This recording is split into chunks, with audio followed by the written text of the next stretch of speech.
Hello there, and a very warm welcome to the Listening Storytelling with me, Vicky.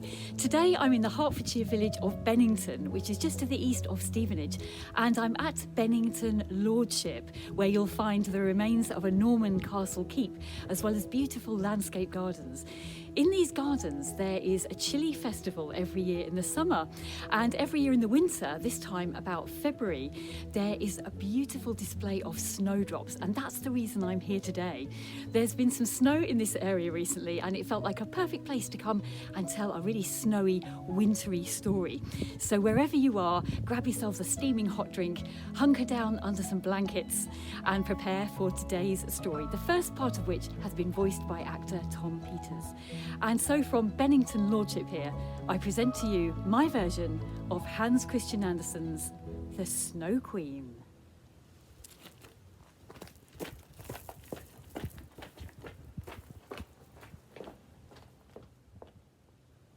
This story starts with evil lurking, strange things afoot, dark magic working. A mirror had been made unlike any other, a mirror that joy and beauty would smother. A mirror that turned happiness into sad, turned all goodness into bad, a mirror that reflected the best as the worst. It truly was exceptionally cursed. That mirror was being carried across the sky when a disaster happened, and here's why. Those carrying it in their flight let it slip from a great height. The mighty mirror fell to the earth, shattered. Throughout the whole world, its fragments were scattered. Each fragment held the mirror's power to show a monster where there was a flower. Broken pieces of the mirror swirled and bounced and tumbled around the world. Pieces of the cursed glass lodged in people's eyes. Then they could only see the world with an ugly guise. And if a splinter had lodged in your heart, it would become an ice heart. Frozen hard.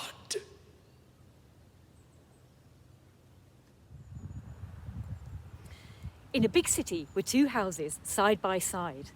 In those houses lived the two best friends you'll ever find. Kay was one, Gerda the other. Their hearts as well as houses were joined together. Window to window their bedrooms faced, and round those windows flowers interlaced. Roses in summer. In winter thick snow silently fell in a swirling white glow. One winter's night, Kay was watching the snow falling when a mysterious, sparkling figure came calling. Formed from 1,000 flakes of snow, her eyes flashed with secrets to know. The next summer, the roses were blooming, but for Gerda and Kay a big journey was looming. Kay one day felt a pang in his heart and a pain in his eye that made him start.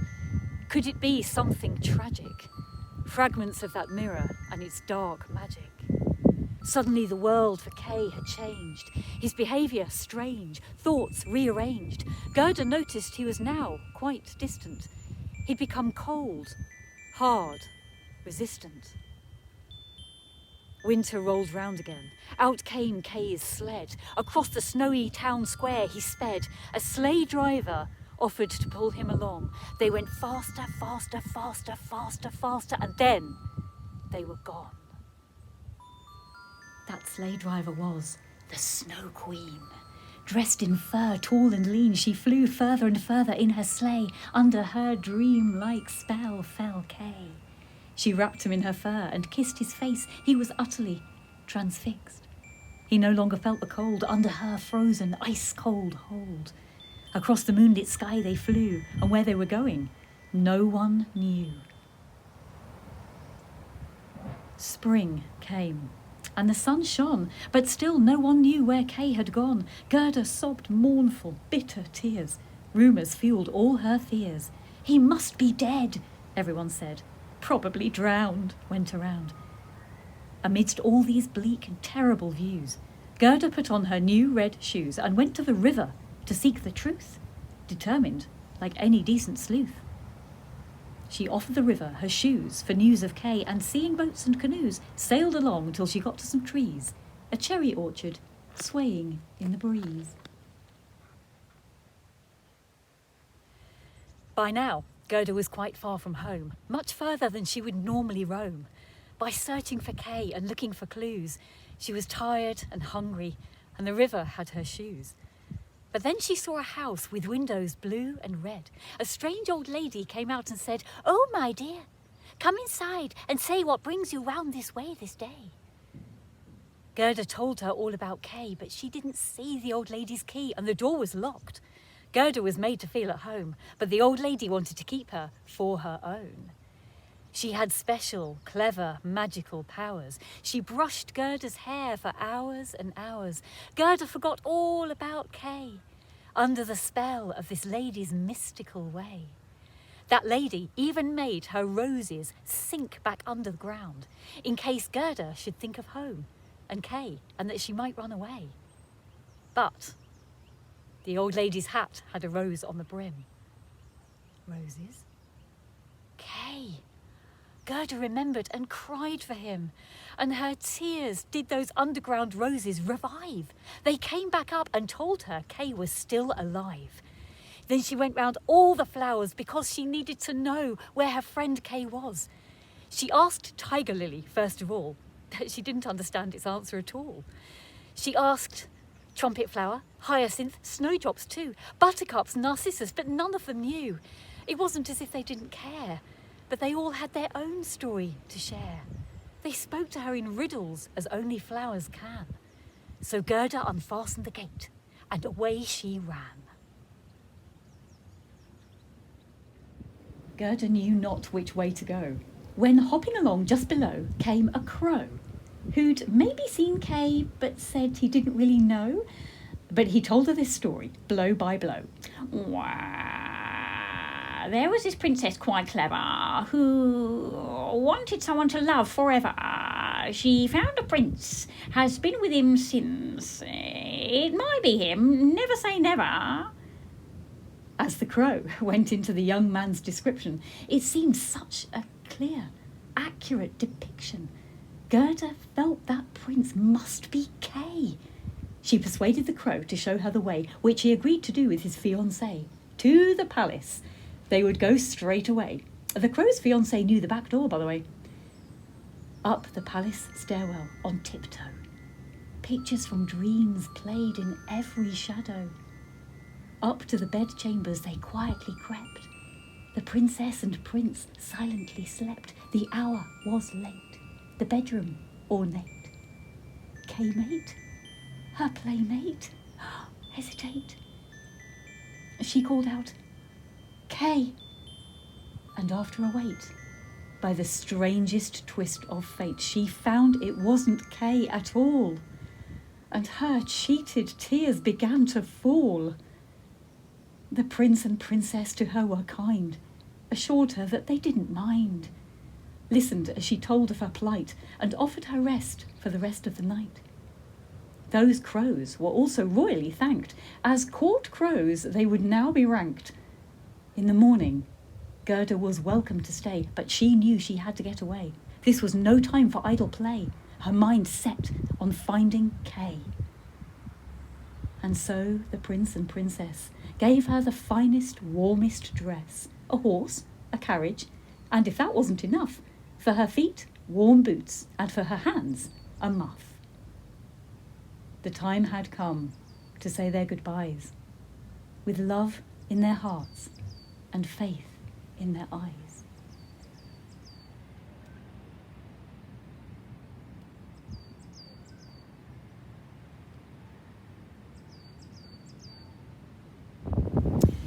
Now, I don't wish to burst that hope-filled bubble, but soon in the forest there was terrible trouble, and not just trouble, but also strife.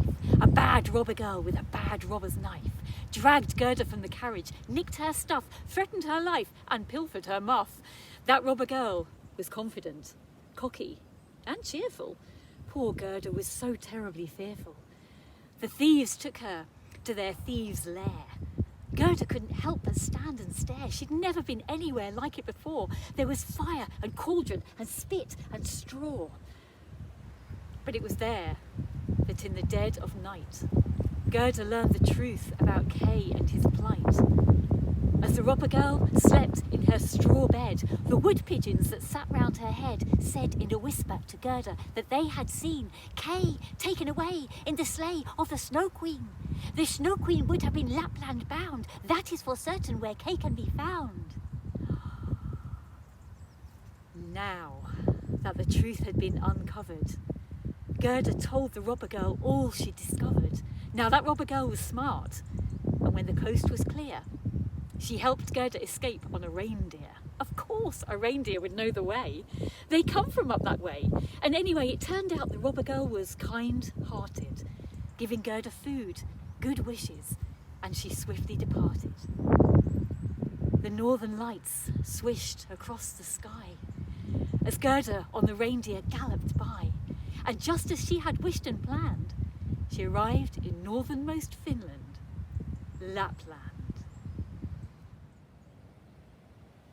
They stopped at a hut and were invited in and told their whole story to the lady within, who listened closely, winkish and noddish, and then wrote a note on a dried-out codfish. That note was to be taken far away to the furthest part of icy Norway, a part that used to be called Finnmark. The northern lights lit their way through the dark. Eventually they found the person who the note was for, who read it twice, and then read it once more. And then she cooked the fish note because, oh, why waste? It was so hot in her place, they were all red-faced. And that person then started to read symbols from an animal's skin. And then the whole truth about Kay, she did begin. Now it harks back to the magic mirror right at the start and how it had been smashed apart. Well, a splinter had lodged in Kay's innocent heart and caused all the trouble to start. Now this woman was worldly. This woman was wise. She told of how Kay had glass too in his eye. If those pieces were got out, only then will he enter our human world again. Until then, he'll be under the Snow Queen's powers, held in her stone-cold, snow-carved towers. She said Gerda was the only one able to save him, and that everything she needed was within. And with that, the wise woman sent them away to go and find Kay without delay. She gave the reindeer directions, told it precisely where to take Gerda, quickly but nicely. And soon, Gerda was left in the Snow Queen's palace garden. She would have to be brave. Her resolve had to harden.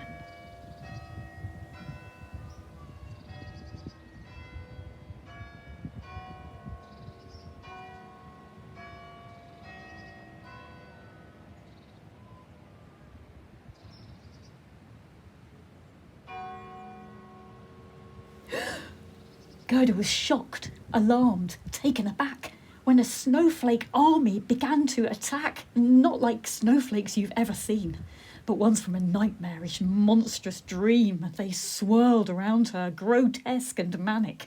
But Gerda was strong, and she didn't panic. She saw as she breathed that her breath took the form of a legion of angels that kept her safe and warm. She would fight this battle with love, not malice. And with new courage, she walked up to the palace. The palace was huge, empty, vast, every wall made from an ice-cold blast. The northern lights flared up above, but the palace was devoid of colour or love. A frozen lake glittered in the middle, and there sat the Snow Queen, enjoying a riddle. She had set Kay a puzzle he'd been tasked, but he couldn't do what she had asked. He was in a kind of stupor, a frozen trance, and the Snow Queen had led him a merry dance. He didn't even feel the cold anymore, as he stared at the puzzle on the ice-cold floor. The task was to make the word eternity from the pieces of ice, but he found that he just couldn't. He tried again and again, trying to make it work. And then the Snow Queen announced she was going to go to sprinkle snow on a volcano. So she scooped up her fur and away she flew, leaving Kay all alone, a half-dead shade of blue. In walked Gerda to that colossal frozen hall. Her face said it all. She ran to Kay, held him tight, hugged him with all her might, but he didn't respond. His heart was too cold. Hot tears down Gerda's face rolled. And as those hot tears fell on him, they melted the ice heart within and dislodged the splinter of mirror too. Then she sang a song that they both knew. He burst into tears and cried so hard that Kay washed that splinter of mirror from his eye clean away. Now that he could again see clearly, he looked at Gerda so very dearly. He started to feel the cold again. He was coming back to life, and then the pieces of ice danced with glee. By themselves they made the word eternity. The very word Kay had tried to find so desperately, and which meant that from the Snow Queen, he'd now be free. As they left the Snow Palace, they felt the sun. They met their friends again, one by one. The reindeer helped them along the way back through the landscapes of Finland and Norway. By the time they got back home, it was spring. They heard birds sing and church bells ring. The journey had been astounding, amazing, and it had changed nothing, and yet everything.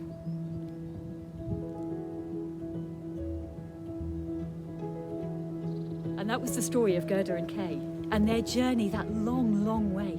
And as for the Snow Queen, well, just maybe she brought us all the snowdrops that we see.